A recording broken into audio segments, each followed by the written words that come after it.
हिंदू राष्ट्र की सोच एक पागलपन है और जो हिंदू राष्ट्र की मांग कर रहे हैं वो नादान बच्चे हैं।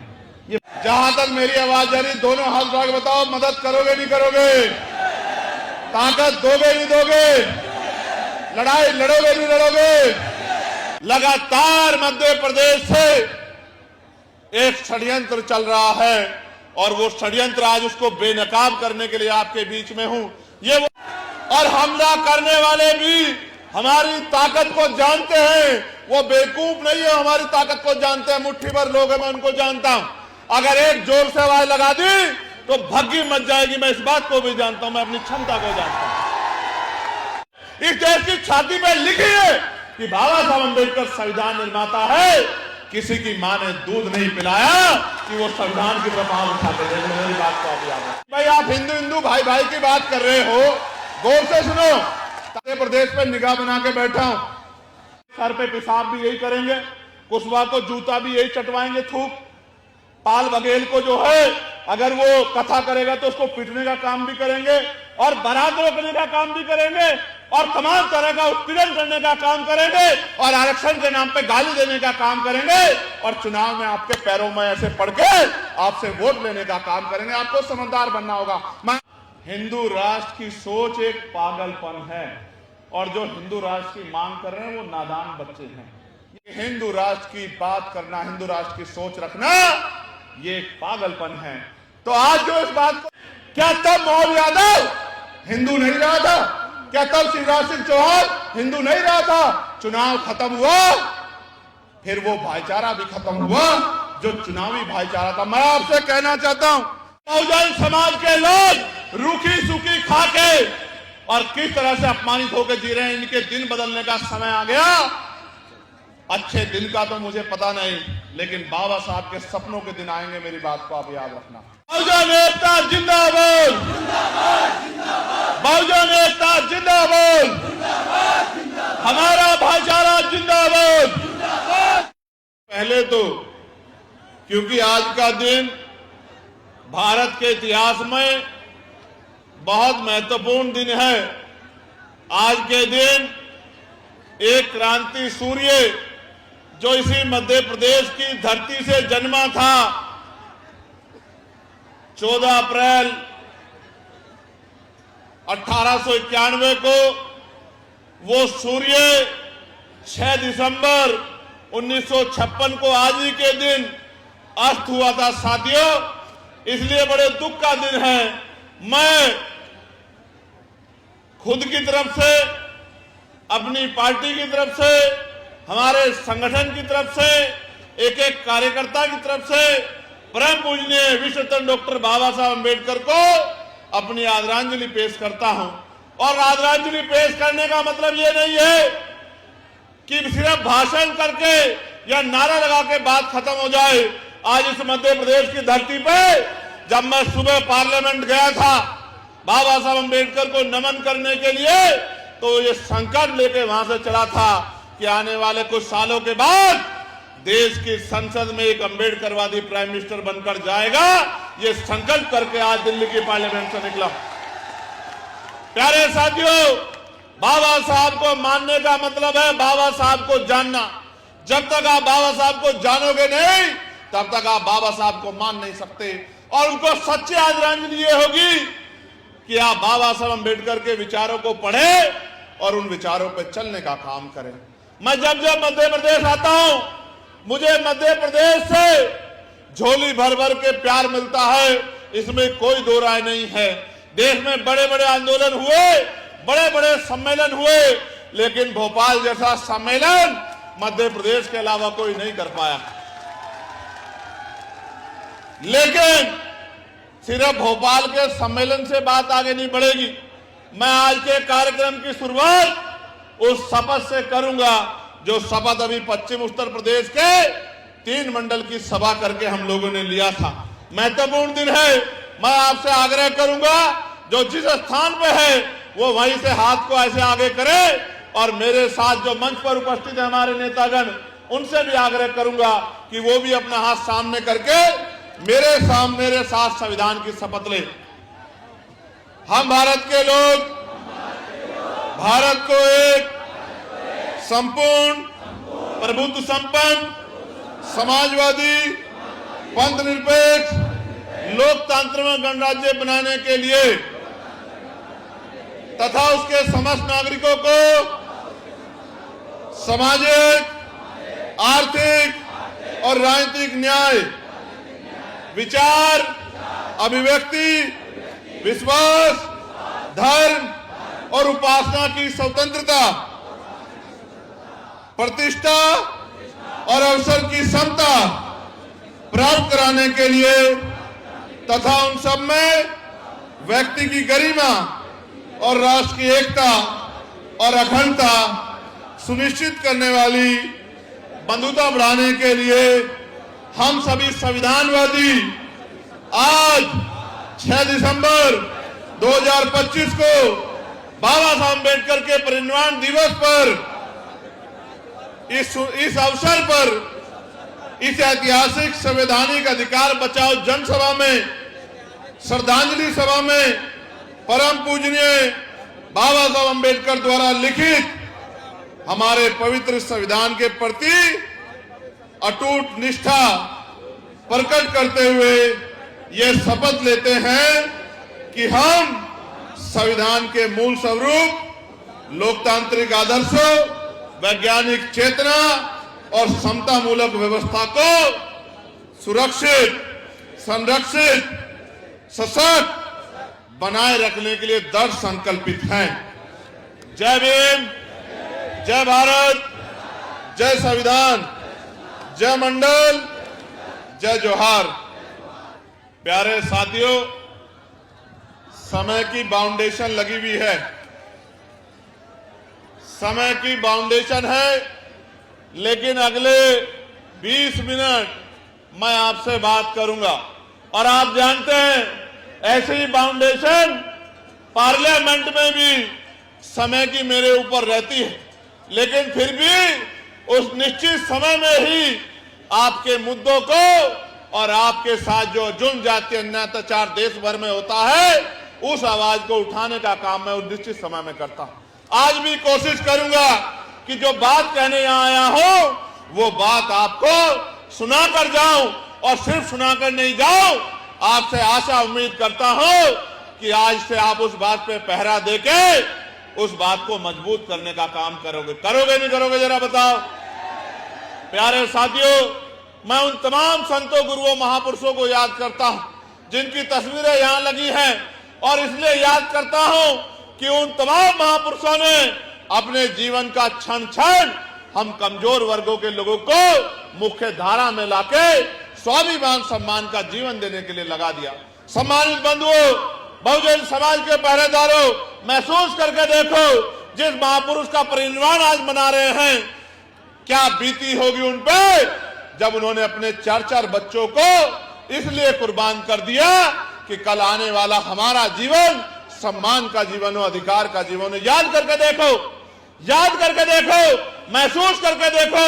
अगर एक छोटा सा कट लग जाता है, थोड़ा सा खून निकल जाता है, हाथ जल जाता है, उंगली जल जाती है, कोई एक शब्द कह देता है, तो हम पे क्या बीतती है जब हमारे ऊपर दर्द आता है। महसूस करके देखो, जिनके बच्चे बलिदान हो गए और उनसे उनकी पत्नी ने कहा कि बाबा साहब आप तो कहते थे कि राज रतन राज करेगा, राज रतन तो इस दुनिया में भी नहीं रहा। तो बाबा साहब अम्बेडकर ने क्या कहा कि एक राज रतन की परवाह करूंगा तो करोड़ों राज रतन इसी तरह से मर जाएंगे, मुझे एक राज रतन की नहीं, अपने करोड़ों बच्चों की चिंता है। ऐसे बाबा साहब अम्बेडकर का परिनिर्वाण दिवस जो मध्य प्रदेश में पैदा हुए, महाराष्ट्र में काम किया, देश के कोने कोने में गए, विदेशों में जाके, गोलमेज कॉन्फ्रेंस में जाके आपके मेरे अधिकार के लिए लड़े। और मैं आपको बताना चाहता हूं, मध्य प्रदेश ही क्यों, देश में कहीं भी एक बड़ी आदरांजलि सभा हो सकती है, मध्य प्रदेश ही क्यों? क्योंकि लगातार मध्य प्रदेश से भाई धर्मेंद्र जी, भाई रविंद्र भाटी जी, भाई विनोद जी, लगातार मध्य प्रदेश से एक षड्यंत्र चल रहा है, और वो षड्यंत्र आज उसको बेनकाब करने के लिए आपके बीच में हूं। ये वही इंदरगढ़ है जहां कुछ दिन पहले हमारे भाइयों पे हमला करने की जरूरत की गई थी। ये वो इंदरगढ़ है, मैं इस बात को जानता हूं। और हमला करने वाले भी हमारी ताकत को जानते हैं, वो बेवकूफ नहीं है, हमारी ताकत को जानते हैं। मुट्ठी भर लोग हैं, मैं उनको जानता हूं। अगर एक जोर से आवाज लगा दी तो भग्गी मच जाएगी, मैं इस बात को भी जानता हूं, मैं अपनी क्षमता को जानता हूं। प्यारे साथियों, गौर से सुनो कि क्या षड्यंत्र है। षड्यंत्र ये है कि इस देश को जो मजबूत करता, अखंड बनाता, वो भारत के संविधान को कमजोर करने का षड्यंत्र किया जा रहा है।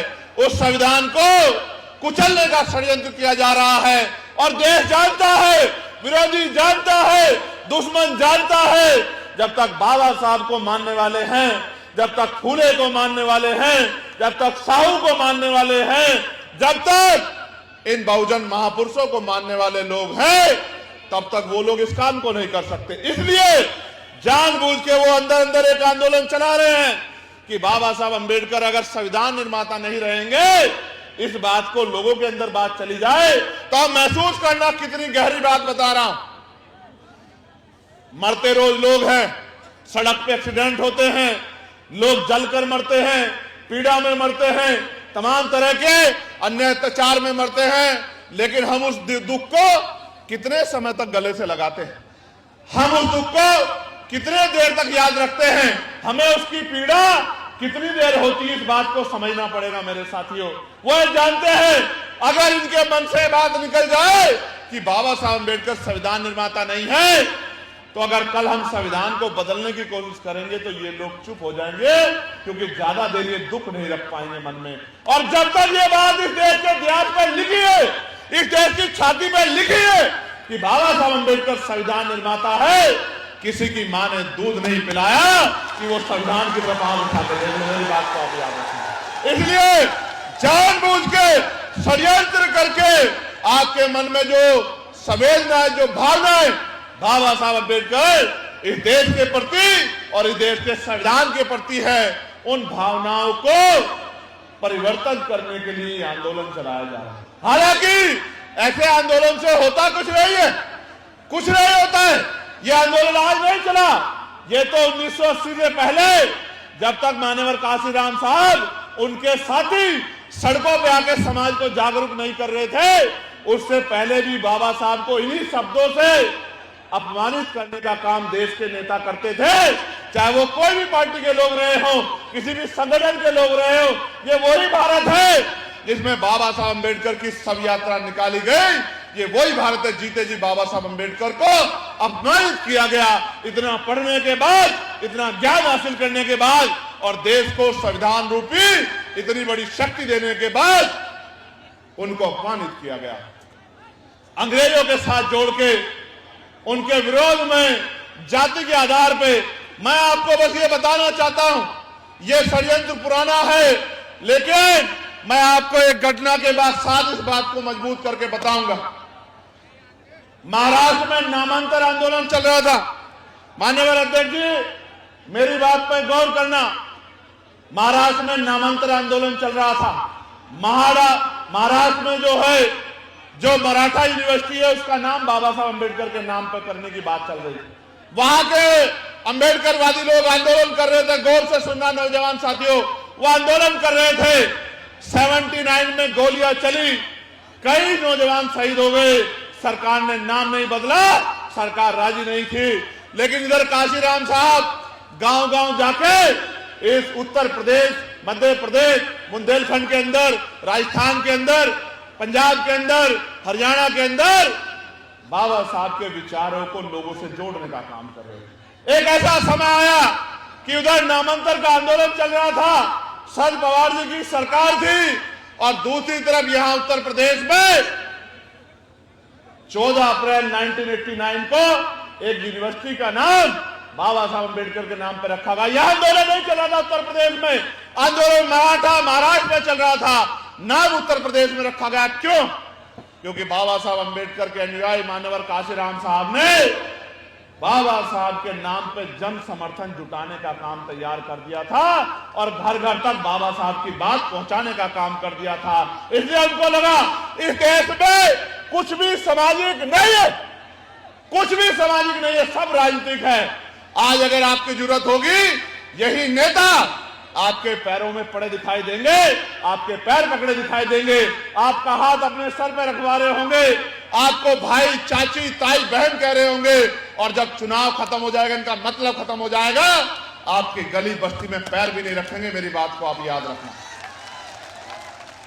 ना होता वोट का अधिकार, ये हम पढ़ते हैं बाबा साहब अम्बेडकर को, हम पार्लियामेंट की डिबेट पढ़ते हैं, और मैं आपको सच बता रहा हूं, SIR चल रहा है।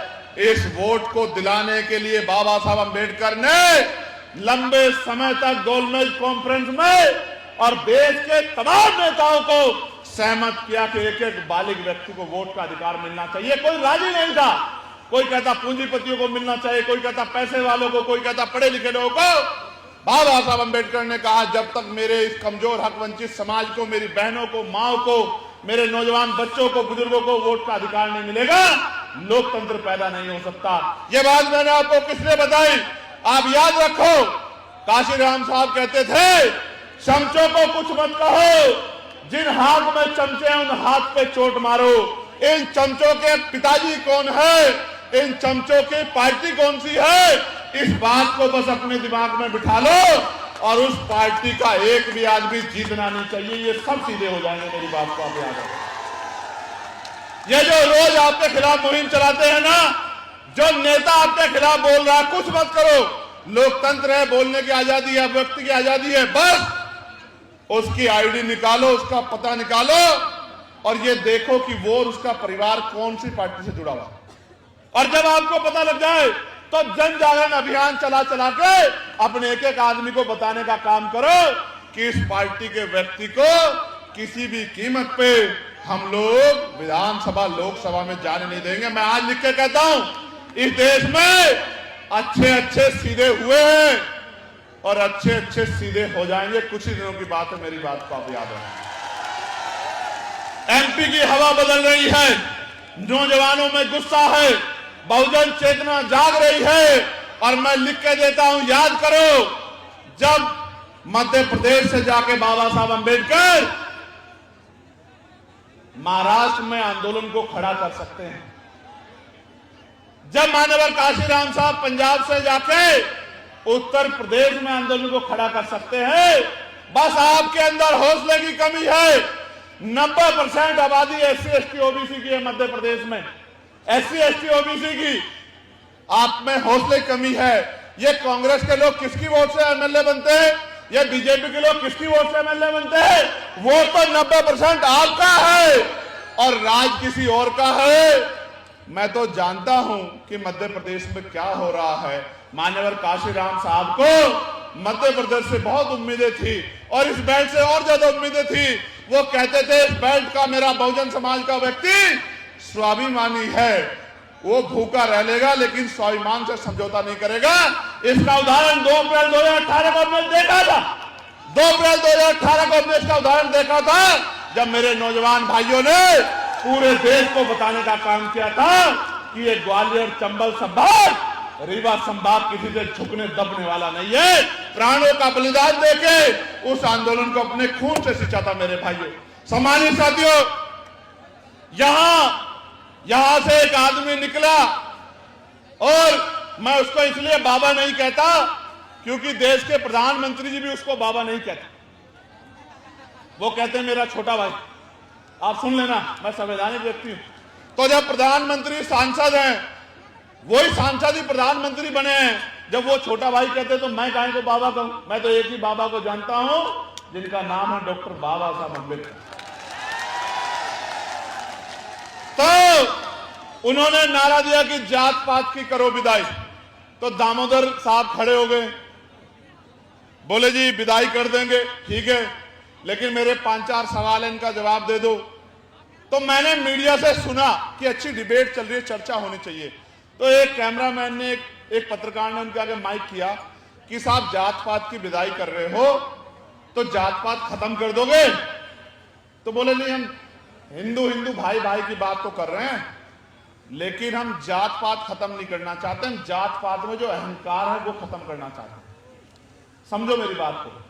वो कह रहे हैं कि हम जात पात नहीं खत्म करना चाहते, जात पात में जो अहंकार है वो खत्म करना चाहते हैं। ये अहंकार तो आपके महापुरुषों ने, आपके पूर्वजों ने तब भी खत्म नहीं किया जब बाबा साहब अंबेडकर इस देश में लड़ रहे थे कि हिंदू धर्म में, सनातन में जो कुरीतियां है उनको निकालने का काम किया। तो बाबा साहब जैसे पढ़े लिखे आदमी की बात आप लोग नहीं माने, आज के लोगों की बात आप कहां मानने वाले हैं।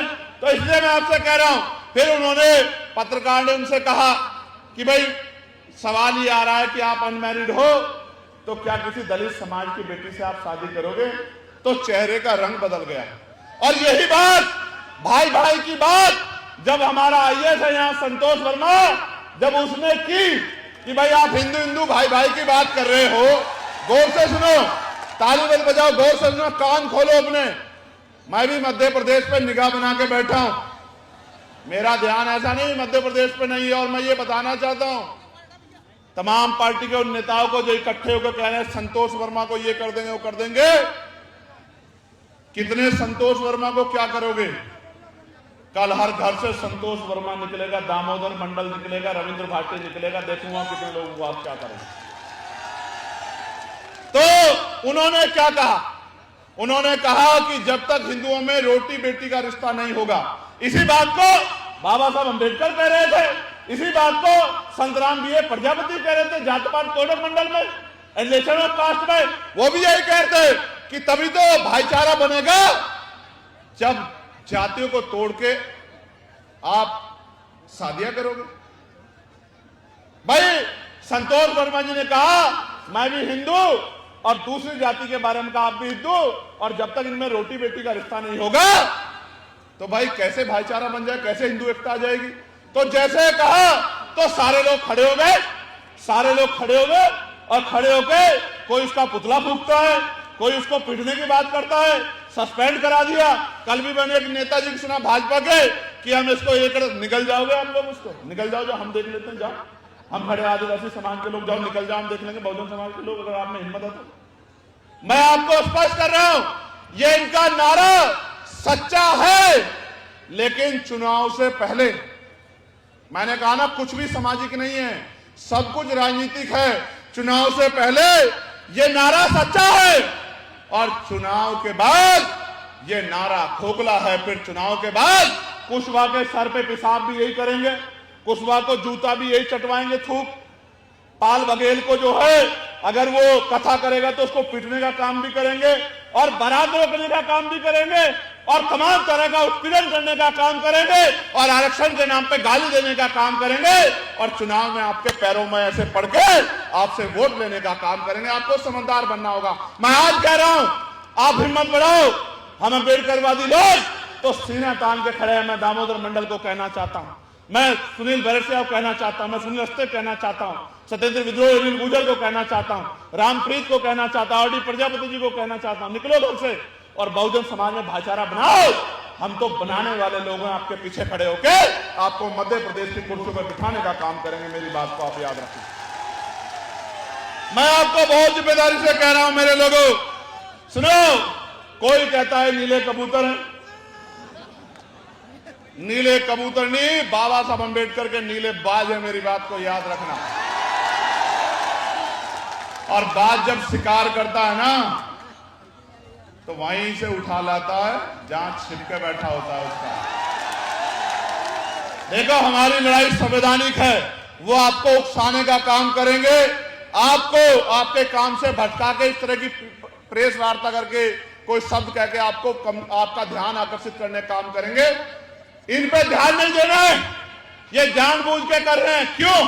क्योंकि ये जान रहे हैं कि यहां कमजोर वर्गों में एकता बन रही है, लीडरशिप खड़ी हो रही है, आंदोलन मजबूत हो रहा है, और ये जानबूझ के आपको रास्ते से भटकाने काम कर रहे हैं। इनको इनके हाल पे छोड़ दो, और जिस दिन राजकाज बनेगा ये सारे लोग वहीं होंगे जहां इनको होना चाहिए। प्यारे साथियों, मैं एक बड़े नेता हुए हैं जिनको लौह पुरुष सरदार वल्लभ भाई पटेल कहा जाता है। भाटी जी मेरी बात पर गौर करना, लौह पुरुष सरदार वल्लभ भाई पटेल, और उनसे कहा जाता है देश की अखंडता में, देश को एकजुट करने में उनका सबसे बड़ा रोल है रियासतों को मिलाने में। उनका बयान क्या था हिंदू राष्ट्र पे, ये बस मैं आपको पढ़ के सुनाना चाहता हूं। जब उन्होंने आरएसएस को बैन किया तो उन्होंने कहा, उन्हीं की मूर्ति लगाई है ना, बहुत ऊंची मूर्ति सरदार पटेल साहब की। उन्होंने कहा हिंदू राष्ट्र की सोच एक पागलपन है और जो हिंदू राष्ट्र की मांग कर रहे हैं वो नादान बच्चे हैं। ये मैं नहीं कह रहा हूं, कौन कह रहा है? कौन कह रहा है? कौन कह रहा है? लोह पुरुष सरदार वल्लभ भाई पटेल कह रहे हैं कि हिंदू राष्ट्र की बात करना, हिंदू राष्ट्र की सोच रखना ये एक पागलपन है। तो आज जो इस बात को कर रहे हैं, क्या वो सरदार पटेल के खिलाफ है? बाबा साहब अंबेडकर ने कहा कि ये देश जब तक संविधान है कभी हिंदू राष्ट्र नहीं बन सकता। तो जो हिंदू राष्ट्र बनाने की बात कर रहे हैं वो इस संविधान को कुचलने की तो बात कर रहे हैं। मैं आपसे पूछना चाहता हूं, क्या आप चाहते हैं हिंदू राष्ट्र कुचला जाए, संविधान कुचला जाए? मैं आपसे पूछना चाहता हूं, दोनों हाथ उठा के बताओ, क्या आपके होते कोई संविधान को कुचल सकता है? कुचल सकता है किसी की मजाल? बहुत अच्छे, मैं आपको यही बता रहा हूं, बड़े बुरे हालात आपको याद होगा। राजनीतिक लड़ाई बता रहा हूं, गौर से सुनना मध्य प्रदेश के हमारे लीडर तमाम सारे। 2018 में यहां के लोगों ने भारतीय जनता पार्टी से मुक्ति लेने के लिए कांग्रेस की सरकार बनाने का काम किया था ना। कांग्रेस की सरकार भी बन गई, सरकार चल भी रही थी। विचारधारा कितनी इंपॉर्टेंट है इस बात को आप समझना, कितनी महत्वपूर्ण विचारधारा। एक नेताजी अपने 20 साथियों को लेके भारतीय जनता पार्टी में चले गए, कांग्रेस की सरकार बन गई। आप समझो, आप जिनको बीजेपी के विकल्प में वोट देकर जिताते हो, ये सब यही थे जब बाबा साहब अंबेडकर आपके लिए खून के आंसू अपनी आंखों से लहू के रूप में बहा रहे थे। बाबा साहब जब बहा रहे थे यही थे वो लोग जिन्होंने बाबा साहब अंबेडकर को कॉन्स्टिट्यूशन असेंबली में ना जाने दिया जाए, इसके लिए तमाम तरह के प्रयास किए। आप इनको विकल्प मानते हो, इतना कमजोर है यहां विपक्ष। मैं आज आपसे कह रहा हूं, अगर यहां कोई भविष्य विकल्प बनेगा तो इस एकता के जरिए आजाद समाज पार्टी भारतीय जनता पार्टी का विकल्प बनेगी। और जब आजाद समाज पार्टी 90% बहुजनों को एक करके चलेगी तो मैं आपको लिख के देता हूं कि ना सम्राट मीर वोट 3 में होंगे वहां, और ना ही पिछड़े वर्ग को जो 27% संवैधानिक मिला है वो 27% कोई छीन पाएगा। मेरी बात को याद रखना। भारतीय जनता पार्टी पिछले 20 साल से पिछड़े वर्ग के हमारे परिवार के व्यक्ति को मुख्यमंत्री बनाती है ना। यहां क्यों बनाती है? खुशी से नहीं, क्योंकि वो जानती है कि पिछड़े वर्ग के लोग संख्या यहां ज्यादा। लेकिन एक बात गौर की आपने, एक आंदोलन हो रहा था, मेरे आज भी याद है, शिवराज सिंह चौहान जी मुख्यमंत्री थे, इतनी बुरी बुरी मां बहन की गालियां उन आंदोलन करने वालों ने आदरणीय शिवराज सिंह चौहान जी को दी थी। मेरे आज भी याद है, मेरे याद है। तब हिंदू एकता कहा गई थी, तब उसको पिछड़े वर्ग का नेता बना के उसको गाली देने का काम कर रहे थे। और आज भी बताता हूं, छोड़ो, जब अभी आदरणीय मोहन यादव जो यहां मुख्यमंत्री है, जब वो 27% के लिए लड़ रहे थे तो यही लोग जो आंदोलन चला रहे थे ना, अभी जो कह रहे थे बाबा साहब संविधान निर्माता नहीं है, यही लोग मोहन यादव को जी भर भर के गाली देने का काम कर रहे थे। ये सच्चाई है। क्या तब मोहन यादव हिंदू नहीं रहा था? क्या तब शिवराज सिंह चौहान हिंदू नहीं रहा था? चुनाव खत्म हुआ, फिर वो भाईचारा भी खत्म हुआ जो चुनावी भाईचारा था। मैं आपसे कहना चाहता हूं मेरे प्यारे साथियों, समय की पाबंदी ना होती और मेरे कंधों पे ज्यादा जिम्मेदारी ना होती और उत्तर प्रदेश टारगेट में ना होता तो सबसे पहले मध्य प्रदेश में बाबा साहब अंबेडकर, फूले, साहू, पेरियार की अलग जगाने का काम मध्य प्रदेश के घर घर जाके हम लोग करते। आज आप यहां आए हो, एक वादा मुझसे करो, अगर सच में बाबा साहब के लिए जीना चाहते हो, सच में काशीराम साहब के लिए जीना चाहते हो, सच में मां बहनों को स्वाभिमान सम्मान का जीवन दिलाना चाहते हो, सच में राष्ट्रपिता ज्योतिबा फूले, छत्रपति साहू जी महाराज, ईवी पेरियार, रामा नायकर, स्वामी पेरियार यादव, बाबू जगदेव प्रसाद, कुशवाहा जननायक, कपूरी ठाकुर का, संतराम बीए प्रजापति जी का, ब्रह्मानंद लोधी जी का सपना पूरा करना चाहते हो तो ऐसे यहां दिल पे हाथ रखो, ऐसे रखो दिल पे हाथ। दिल इधर नहीं होता, राइट साइड लेफ्ट साइड होता, याद रखना। दिल पे हाथ रखो और पूछो, क्या इस गरीबी, बेबसी, लाचारी की जिंदगी में खुश हो क्या? बताओ, दोनों हाथ उठा के बताओ, खुश हो क्या? कौन बदलेगा इसको? कैसे बदलेंगे? लोकतंत्र में एक ही तरीका है बदलने का, जब आपके उंगली बटन दबाने के लिए जाए तो वो बटन स्वाभिमान सम्मान का प्रतीक आजाद समाज पार्टी काशीराम का होना चाहिए। आप जानते हो, गोलियां खाई, लाठियां खाई, जेलें काटी, चुनाव चल रहा था, गुर्जर समाज के सैकड़ों भाइयों को जेल में घेरने के लिए जहां ग्वालियर में आंदोलन हुआ, नेता छिप छिप कर बैठ गए। रविंद्र भाटी जी ने मुझसे कहा कि भाई चलना है, विनय भाई ने मुझसे कहा चुनाव सर पे है, मैंने कहा चुनाव आप संभाल लेना, मैं इस पिछड़े वर्ग में भाईचारा बनाने के लिए निकला हूं।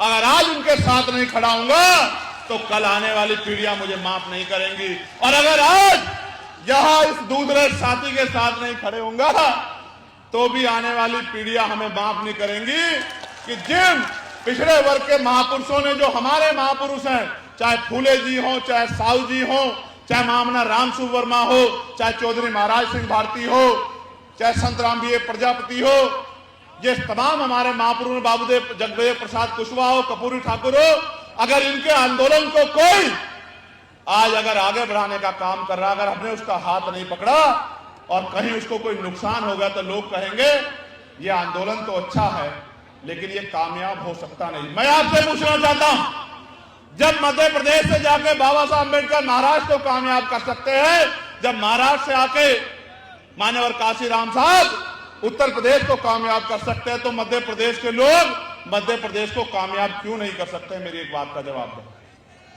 कर सकते हैं, नहीं कर सकते? कर सकते हैं, नहीं कर सकते? बताओ। दो मामले, एक 2000 बीघे जमीन है जो सत्ता के संरक्षण में सैकड़ों वर्षों से पुरखों की जमीन ग्राम लहुपुरा मोहद भिंड जिले की, एक और एक कागज और हमारे साथियों ने दिया था, ये रहा। शिवचरण हरिवार जी हैं, ग्राम लहरेटा दतिया से, वो 5001 रुपए जो 70 साल के भेंट करना चाहते हैं। आपके अपने पैसे किसी ने देके भेजा है? नहीं, मैं किसी का चमचा नहीं हूँ। मेरे पास जो है, मेरे गांव में जो है 200 घर की बसी का था, यादवों की। अब बोलो। मैं किसी का दब्बू वाला नहीं हूँ। आपके अपने पैसे हो ना? अपने पैसे से मैं खुशी में बीएसपी था, लेकिन मैं एक साल मेरे पास मेरे दिमाग में जो आई कि भाई साहब की आपकी सुन के मुझे आंसू आने लगा, तो मैंने कहा भाई साहब में पहुंचो, ये मेरे बाप गिलाते हैं भाई साहब, बिल्कुल बड़े बात। प्यारे साथियों, सीचन जी, एक तो मैं भूमाफियाओं को, हमारे यहाँ जिले के जो अधिकारी हैं उनके जानकारी के से कहना चाहता हूं कि वो गरीबों की जमीन को छीनने का काम बंद कर दे, इसके परिणाम घातक हो सकते हैं। एक बात और, शिवचरण साहब जो 70 साल के हैं, 5000 रुपए नहीं है ये शिवचरण साहब, ये मेरे लिए 5 करोड़ के बराबर है, क्योंकि ये गरीब की मेहनत का पैसा है, किसी धरना से उसका पैसा नहीं है। मैं आज फिर दोबारा मैंने आपको कहा कि मैं पार्लियामेंट में बाबा साहब अम्बेडकर की स्टैच्यू के आगे दोनों हाथ अपने मजबूती से ये इकट्ठा करके ये संकल्प लेके आया हूं, मौत आ जाए, जान चली जाए, कुछ भी पीड़ा आ जाए, अगर मेरे बच्चों का जीवन भी दांव पे लग जाएगा तो भी चंद्रशेखर आजाद पीछे हटने वाला नहीं है। मेरी बात को आप याद रखें।